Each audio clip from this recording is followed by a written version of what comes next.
to log in into Sunlife account. Hey everyone, welcome back to the channel. This is Kate and on today's video I will show you how you can log in into the Sunlife provider. So without any further ado, let's get started. First of all, open up your preferred browser. Head towards the search bar and then type in Sunlife login.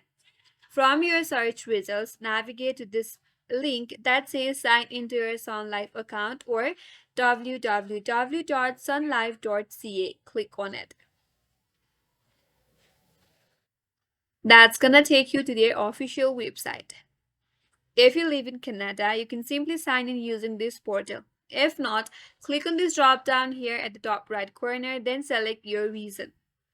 Then, once you're there, click on sign in button here at the top right corner again. That's gonna take you to the sign in prompt.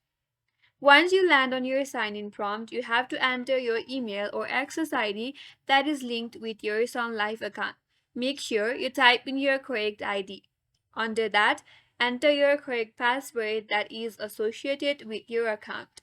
In case if you forgot your ID or password, there is a link right here. Click on it and that's going to help you recover your account.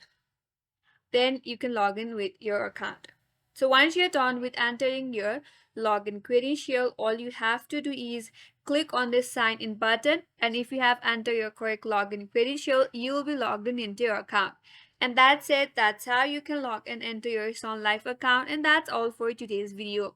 Hope this video was helpful, and if you are new to our channel, consider subscribing. Thanks for watching and stay tuned for more videos.